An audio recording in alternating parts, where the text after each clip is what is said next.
The station floated in the darkness like a forgotten toy.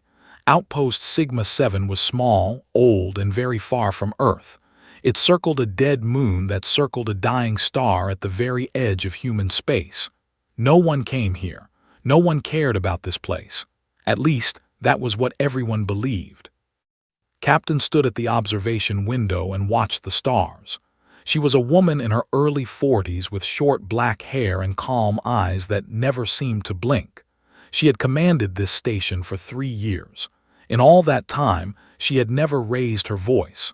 She had never needed to. Behind her, the command center hummed with quiet activity. Screens glowed with data.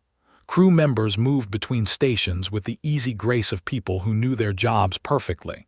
There were only 47 people on Sigma-7. Officially, they were researchers, scientists studying deep space radiation and cosmic particles. Boring work in a boring place. Lieutenant approached the captain with a tablet in his hand. He was young, maybe 28, with sharp features and sharper instincts. "Captain, I have the weekly report from Earth Command." Took the tablet without turning from the window. "Anything interesting?" "The usual, supply shipment delayed again, budget reviews and," he paused, "another encrypted message, priority ultra." His expression did not change. "I will read it in my quarters." Nodded and walked away. He had learned not to ask about those encrypted messages. Everyone on the station had learned not to ask about many things. In the science lab on level 3, Doctor examined samples under a microscope. She was in her mid-30s, with gentle features and hands that were perfectly steady. Her official specialty was xenobiology. She had published papers on alien microorganisms. She attended conferences. She was, by all records, a dedicated scientist who had chosen a quiet posting far from the politics of Earth. She looked up as Sergeant entered the lab. He was a big man with gray at his temples and scars on his hands that no scientist should have. He moved like a predator, smooth and silent despite his size. "The captain wants everyone in the briefing room in 1 hour," he said. "Set down her samples. Did she say why?" "No, but I think we both know." In the communications center, Corporal monitored the usual frequencies. She was the youngest crew member, only 24, with a round face and quick smile. She had a gift for languages and could speak 7 of them, including 3 alien tongues that humans rarely learned. Her console beeped, then it beeped again. She leaned forward, her smile fading. "That's strange," she muttered. The signal was coming from the outer edge of the system. It was not human. It was not any of the friendly alien species that traded with Earth. It was. The Empire had been expanding toward human space for decades. They were tall, gray-skinned creatures with 4 arms and a belief that the galaxy belonged to them. They had conquered 11 species. They had destroyed 3 more that refused to submit. Humans had avoided them so far, mostly through luck and distance. That luck was about to end. Contacted the captain immediately. Within minutes, the entire senior staff had gathered in the command center. They watched the sensor data in silence. 12 ships, said quietly. Warships. They dropped out of hyperspace 20 minutes ago and they are heading directly for us. How long until they reach the station? Asked. 6 hours at their current speed. Crossed his arms. They are not trying to hide, they want us to see them coming. Studied the ship signatures. These are not scouts. This is an invasion force. Heavy cruisers, troop transports, they are here to take the station. Or destroy it, added softly. The room fell silent. Everyone looked at Captain. She stood perfectly still, her hands clasped behind her back, her eyes fixed on the approaching ships. Contact Earth Command, she said finally. Inform them of the situation. Standard emergency protocol. Captain said carefully, Earth fleet is 3 days away at best. We cannot expect rescue. I am not expecting rescue. Turned to face her crew. I am following procedure. Earth Command needs to know what is about to happen here. What happened next would have confused any outside observer. There was no panic, no fear. The crew members did not run to escape pods or send desperate messages to their families. Instead, they simply changed, disappeared into the lower levels of the station, into sections that did not appear on any official map. Returned to her lab, but she was no longer looking at microorganisms. She was checking weapons. Hidden panels in the walls slid open to reveal racks of military-grade rifles and armor. Throughout the station, the transformation continued. The cook, a cheerful man named, opened a storage closet that contained enough explosives to destroy a small city. The maintenance worker, private, activated defense systems that officially did not exist. In the command center, opened a secure channel. The face that appeared on her screen belonged to Admiral Bora, a woman with silver hair and cold eyes who commanded all special operations for Earth Fleet. "Captain," the Admiral said, "I see we have visitors." "Yes, Admiral, 12 warships. They will reach us in approximately 6 hours. "And your assessment?" Allowed herself a small smile. "I believe they have made a serious mistake." The Admiral nodded. "Agreed. You are authorized to implement Obsidian Protocol, full measures, leave survivors to carry the message." "Understood." The channel closed, turned to find her entire crew assembled in the command center. They stood at attention, 47 men and women who looked nothing like scientists anymore. They looked like what they truly were: soldiers, the deadliest soldiers Earth had ever produced. "The Empire has chosen us as their first target in human space," announced. "They believe we are researchers. They believe this station is undefended. They believe humans are soft, peaceful creatures who will surrender at the sight of their warships." She paused. "They are about to learn how wrong they are." No one spoke. No one needed to. Far away, the fleet continued its approach. Commander stood on the bridge of his flagship and watched the tiny station grow larger on his screens. He thought about the glory he would earn by claiming the first human territory for the Empire. He thought about the medals and promotions waiting for him. He did not think about the wolves waiting in the dark. He would learn soon enough. Commander was proud of his fleet. 12 warships, 600 soldiers, enough firepower to level a small planet. He had conquered worlds with less. This tiny human station with its handful of researchers would fall in minutes. He stood on the bridge of his flagship, the Eternal Dominion, and studied the sensor data. The human station was pathetic: old design, weak hull, no visible weapons. He almost felt sorry for the creatures inside. "Almost." Sub-Commander approached with a tablet.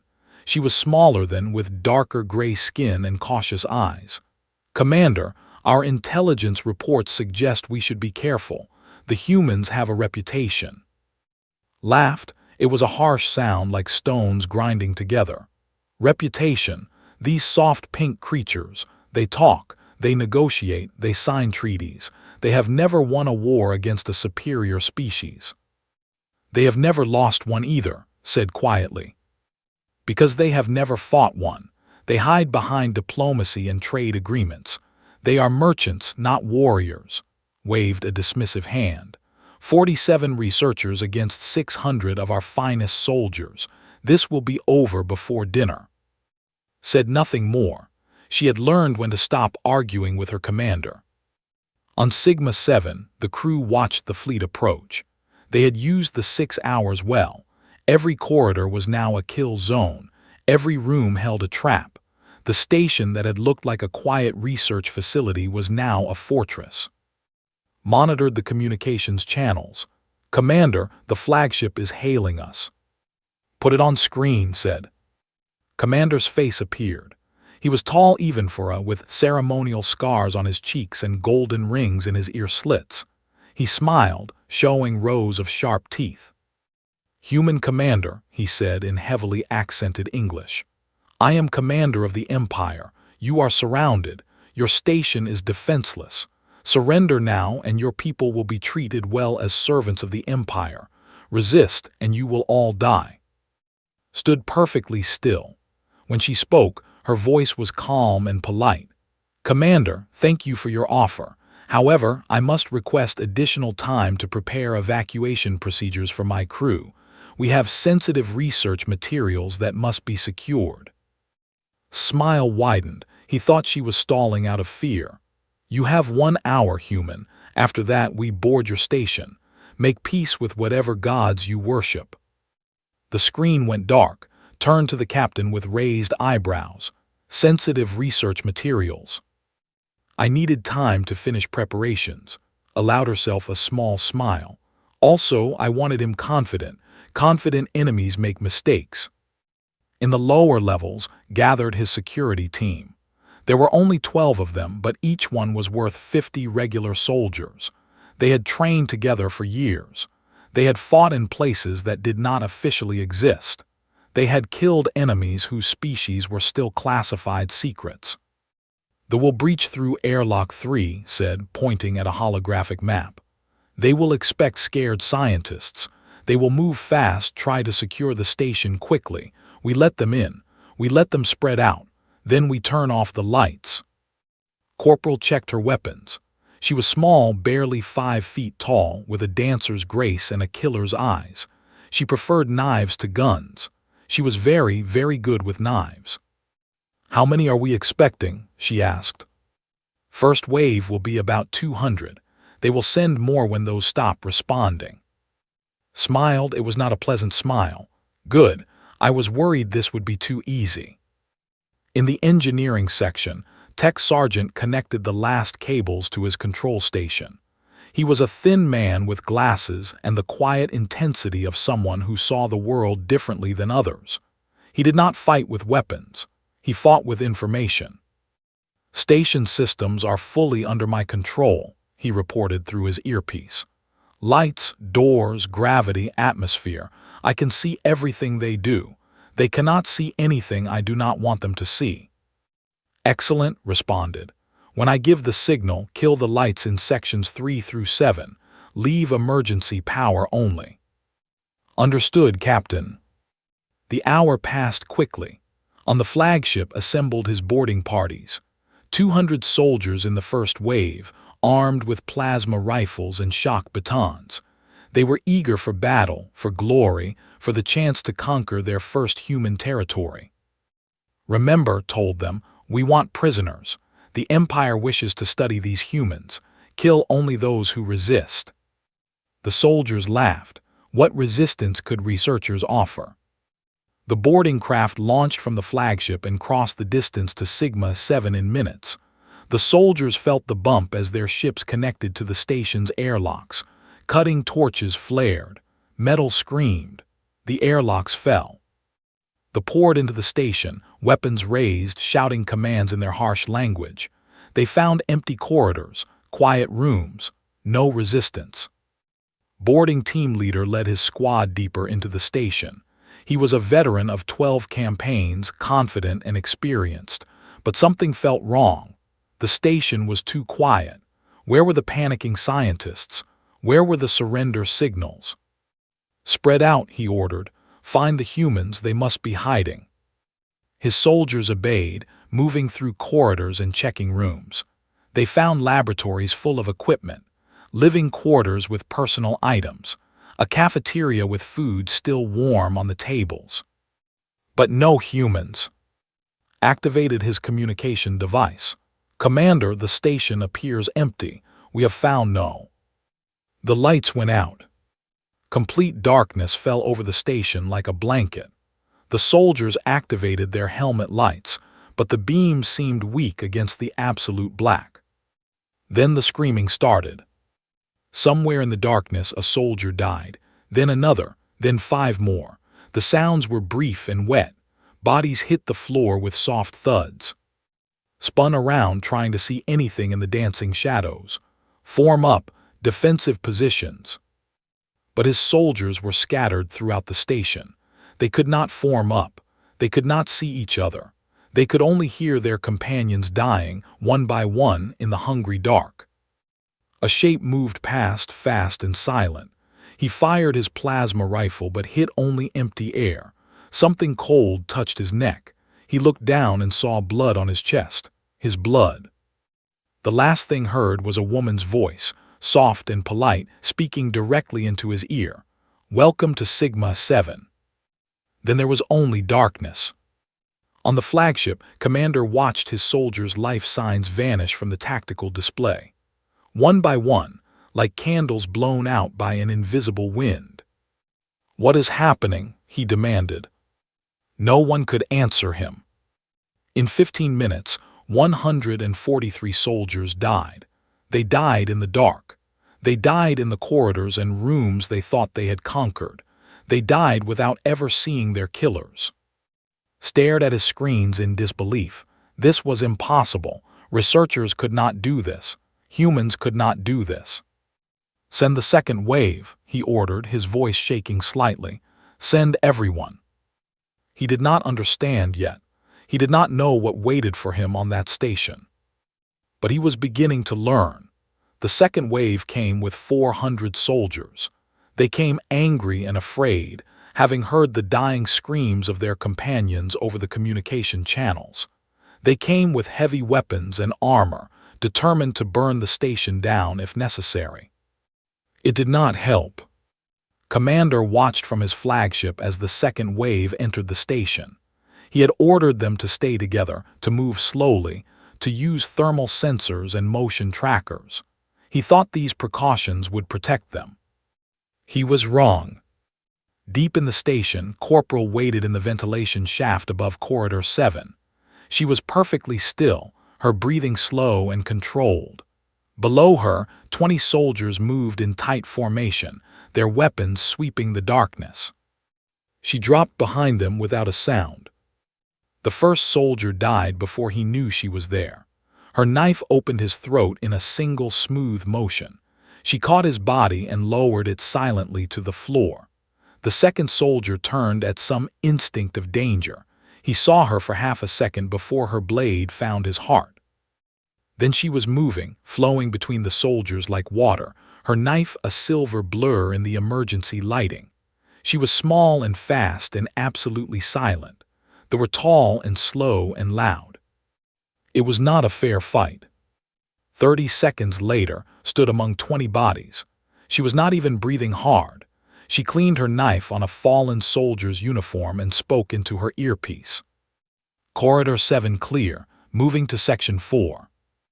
"Copy that," voice responded. "How are the explosives?"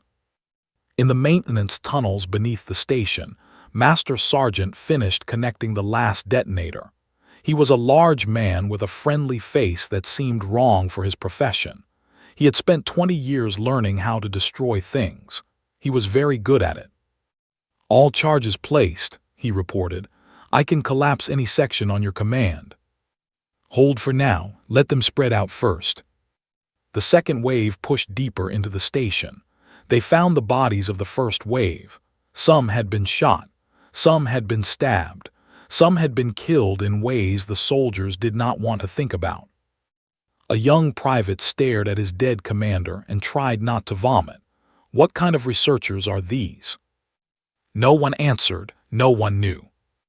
In the command center, Captain monitored everything through surveillance network. She saw the positions, their movements, their fear. She directed her team with quiet precision, moving them like pieces on a chessboard. "Enemy squad approaching your position from the east. 8 soldiers." "I see them." Lieutenant crouched behind a barricade of overturned tables. He had a rifle in his hands and 2 more on the floor beside him. "They're bunched up. Perfect." He waited until they entered the room, then opened fire. His first 3 shots dropped 3 soldiers. The survivors dove for cover, but there was no cover. The room had been carefully arranged to provide none. Finished them in 6 seconds. He changed magazines and moved to his next position without looking back. Doctor worked in the medical bay, but she was not treating patients. She was interrogating a captured officer. The alien was restrained to a chair, bleeding from several wounds, his 4 arms bound behind his back. "How many ships in your fleet?" asked politely. I will tell you nothing human, the officer spat. Smiled. It was the same gentle smile she used when discussing research at conferences. That is what the last three said. They changed their minds. She picked up a small medical tool. The officer's eyes widened. Let us begin again, said softly. The screaming that followed was brief. The information was very useful. On the flagship, Commander received reports that made no sense. His soldiers were dying faster than they could count. They were being killed by shadows, by ghosts, by creatures that appeared from nowhere and vanished just as quickly. Commander, Subcommander said urgently, we have lost over 300 soldiers. We should withdraw and request reinforcements. No, slammed his fist against his command chair. I will not retreat from a research station. Send in everyone, every soldier we have. Sir, that is unwise. Do it. The third wave launched. 100 remaining soldiers, all that had left. They entered the station with the desperation of creatures who knew they were walking into a trap but had no choice. Private was waiting for them. He was young, barely 22, with a nervous energy that made others think he was scared. He was not scared. He was excited. This was what he had trained for. This was what he was born to do. He stood in the center of Corridor 12, fully visible, a rifle in his hands. The soldiers saw him and charged, thinking they had finally found an easy target. Did not move. He did not run. He simply raised his rifle and started shooting. His first shot killed the lead soldier. His second killed the one behind. He fired with mechanical precision, each bullet finding its target. They fell like grain before a scythe. They returned fire, but their shots went wide. Was moving now, sliding between cover positions, never stopping, never missing. He had fired 47 shots. 47 soldiers lay dead or dying. When his rifle clicked empty, he drew his pistol and kept shooting. The surviving broke and ran. They had never seen anything like this. They had fought dozens of species across the galaxy. None of them fought like this. None of them killed like this. In the command center, received the final count. 563 soldiers were dead. 37 had surrendered. Not a single member of her crew had been seriously injured. Sergeant, she said calmly, secure the prisoners, restore main power. I believe it is time to have another conversation with Commander. She straightened her uniform and touched her hair. When the communication channel opened, she looked exactly like what they had expected to find. A calm, professional researcher with a polite smile. Commander, she said pleasantly, I believe your boarding parties have experienced some difficulties. Would you like to discuss terms? On the flagship stared at her image with something close to horror. His face had gone pale gray. His 4 hands trembled. What are you? He whispered. Smile did not change. We are researchers, Commander. We research how to protect humanity from threats like you. And I must say, your soldiers provided excellent data. Had no response. He had come here expecting sheep. He had found wolves. And the hunt was not over yet. Commander made his decision quickly. He had lost nearly all his soldiers. He had learned that humans were not the soft creatures his intelligence reports described. Now he needed to escape, to warn the Empire, to bring back a proper invasion force. All ships withdraw immediately, he ordered. Maximum speed back to space. His 12 warships began to turn away from the station. Their engines powered up, preparing for the jump to hyperspace. Allowed himself a moment of relief. At least he would survive this disaster. Then the station opened fire. Hidden panels along Sigma-7's hull slid apart, revealing weapons that should not exist on a research station. Massive, each one capable of punching through warship armor. Missile batteries loaded with warheads designed to kill capital ships. Point defense systems that filled space with deadly fire.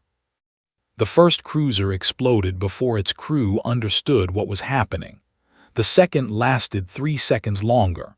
The third tried to return fire, but its weapons could not track the incoming projectiles. In the command center, watched the destruction with no expression.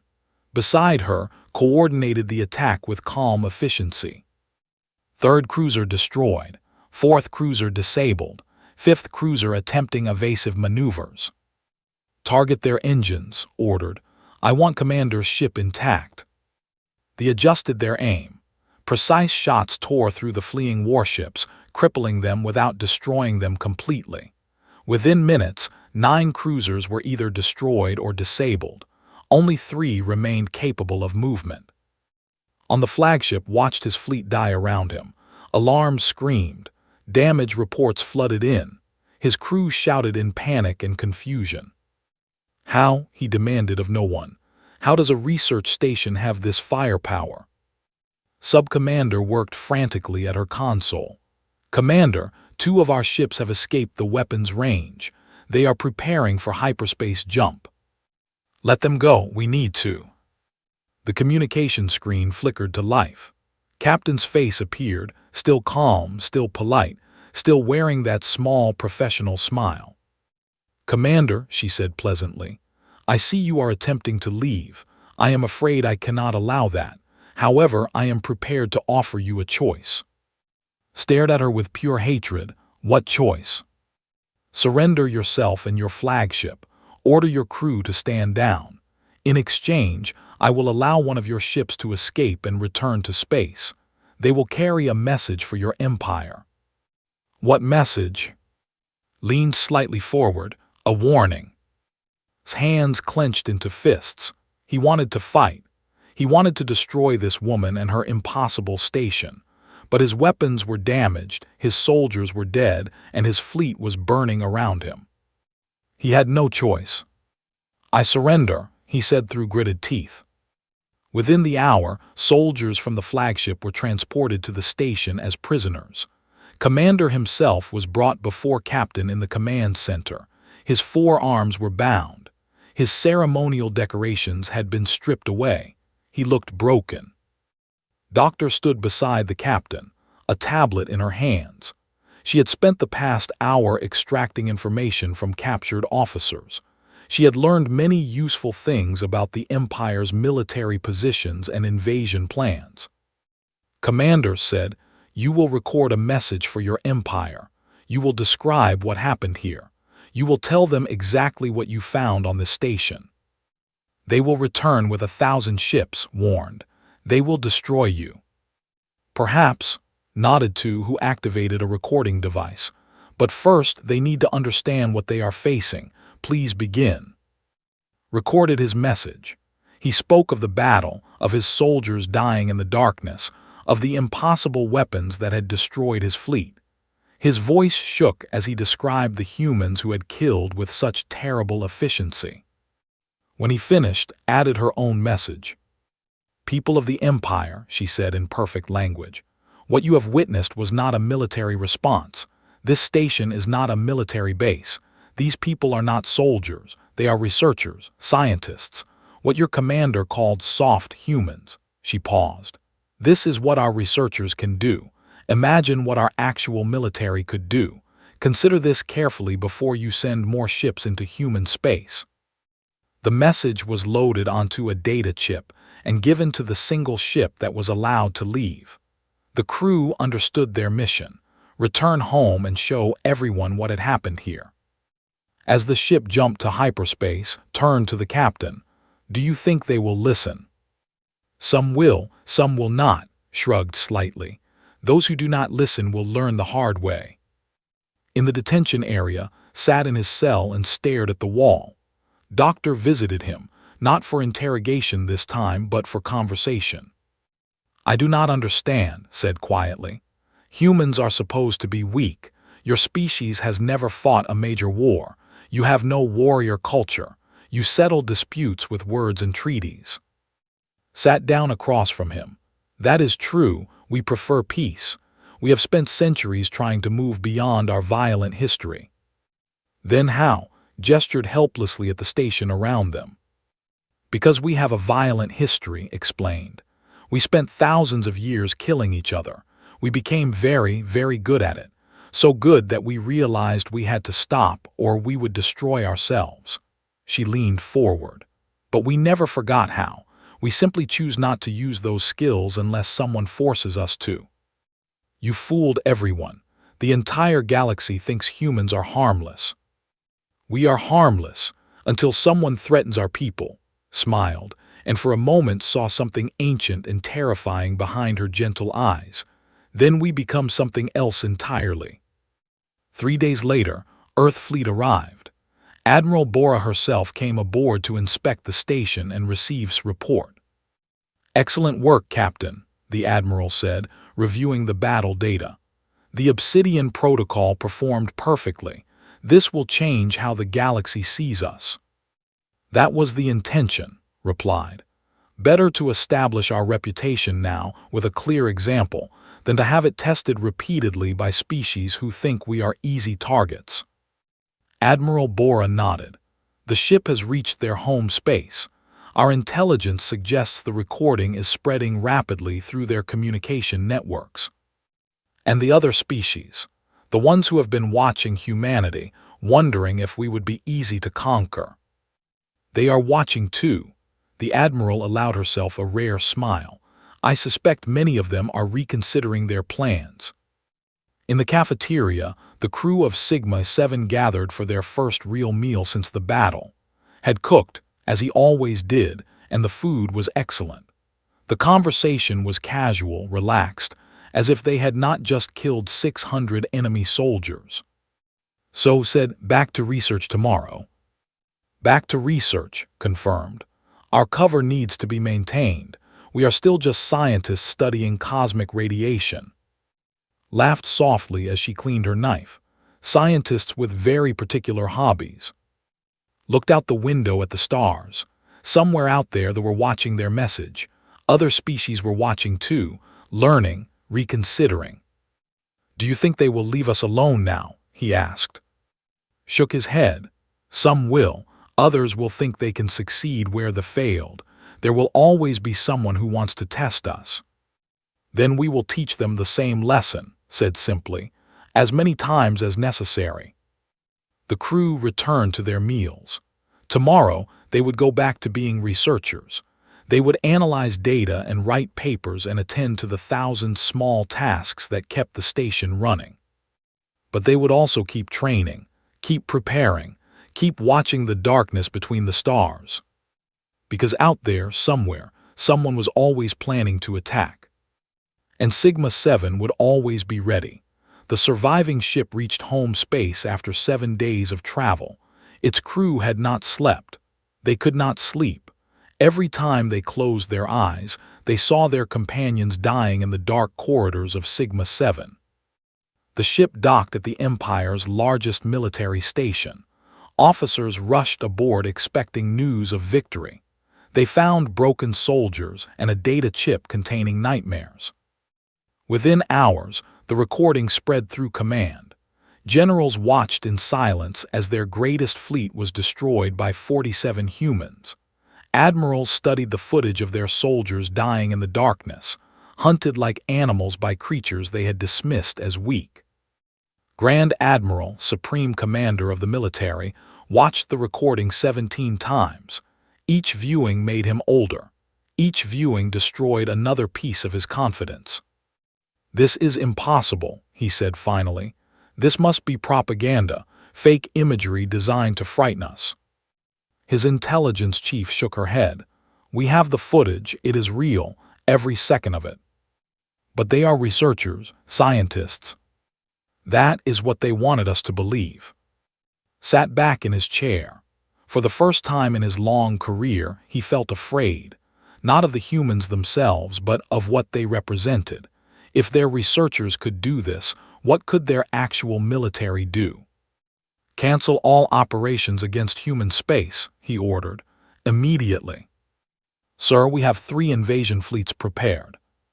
"Cancel them," his voice was sharp. "We will wait, watch, learn more about these humans before we risk another encounter." The recording did not stay within the Empire. It leaked, as secrets always do, into the broader galactic community. Within weeks, every major species had seen the footage of Sigma-7. The Galactic Council called an emergency session. Representatives from 37 species gathered in the Great Chamber on Neutral Station Prime, their seats arranged in a vast circle beneath a dome that showed the stars. The human ambassador was invited to address the assembly. Representative was a small woman with gray hair and a soft voice. She looked like someone's grandmother, gentle and kind. She walked to the speaking platform without hurry. "Fellow members of the council," she began, "I understand you have questions about the recent incident at Outpost Sigma-7. I am here to answer them." A diplomat rose immediately. "Your researchers killed 600 of our soldiers. This is an act of war." His expression did not change. "Your soldiers invaded our territory without warning or declaration.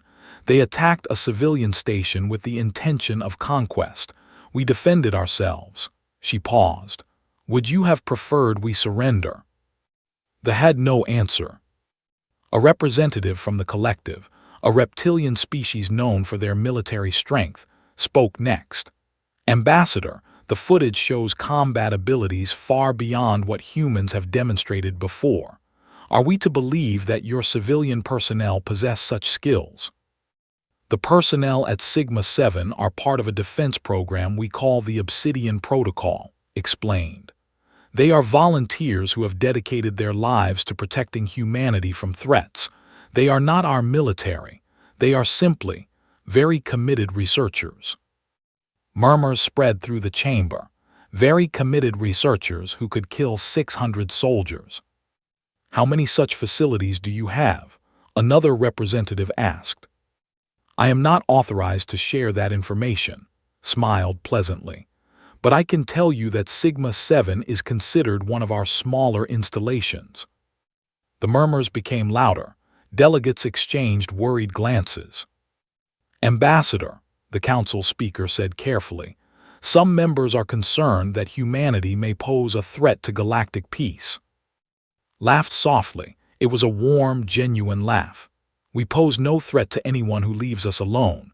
Humanity has been part of the galactic community for 2 centuries. In that time we have never started a war, never invaded another species, never conquered territory that was not already ours." Her smile faded. "But we have also never lost when others have attacked us. We hope this record continues." She let the silence stretch before continuing. "They came to Sigma-7 expecting easy conquest. They found something else. Let this be a lesson, not a tragedy. We do not seek enemies. We do not desire conflict, but we will not allow ourselves to be preyed upon." Her voice hardened slightly. "Any species that brings violence to human space will receive the same response. We will not apologize for this. We will not negotiate about it. We will simply defend our people as any species would." The session ended without resolution, but the message was clear. Humanity was not to be threatened. Far from the council chamber, on a cold planet at the edge of space, a secret meeting was taking place. The collective had been planning their own expansion into human territory. They had believed humans would be easy targets. Elder watched the Sigma-7 footage for the 100th time. His scales had gone pale with something that might have been fear. "We must reconsider our plans," he said to the assembled war council. "We are stronger than the," General Vex argued. "Our soldiers are better trained, better equipped." The thought the same thing, pointed at the screen where a small human woman was cutting through soldiers with a knife. "Look at her. She killed 30 warriors in 4 minutes with a blade, and she was smiling." The council fell silent. "There are wolves in the darkness," said slowly. "We were fools to think the universe had none. The humans have hidden their true nature behind diplomacy and trade. They seemed weak because they chose to seem weak." He shook his ancient head. "But they are not weak. They are perhaps the most dangerous species we have ever encountered." "What do you suggest?" "Archive the invasion plans. Forever. And pray to our ancestors that we never give the humans a reason to show us what their real military can do." On Sigma-7, Life returned to normal. The corridors were clean again. The research labs hummed with activity. To any outside observer, it was just another quiet station at the edge of human space. Captain filed her final report on the incident. She used exactly 17 words. Incursion successfully repelled. No human casualties. Returning to standard research operations. Requesting cleaning supplies. In the cafeteria, her crew shared a meal. They talked about trivial things, sports scores from Earth, new movies they wanted to see, family news from home. Raised his cup of coffee to boring assignments. The others laughed and raised their cups in response to boring assignments. Somewhere in the galaxy, other species were reconsidering their plans. Invasion fleets were being recalled. Attack strategies were being deleted. The footage from Sigma-7 played on screens across 1,000 worlds, teaching the same lesson over and over. Humans were peaceful. Humans were friendly. Humans preferred to solve problems with words and treaties. But when threatened, humans became something else entirely. Something ancient and terrible. Something that had spent learning how to kill, then chosen to stop, then hidden that knowledge behind kind smiles and soft words. The wolves wore sheep's clothing, and the galaxy had finally noticed. Looked out the observation window at the stars. Somewhere out there, another species was learning about humanity for the first time, watching the footage, reading the reports, making decisions about whether to be friends or enemies. She hoped they chose wisely. But if they did not, Sigma-7 would be ready. It always was.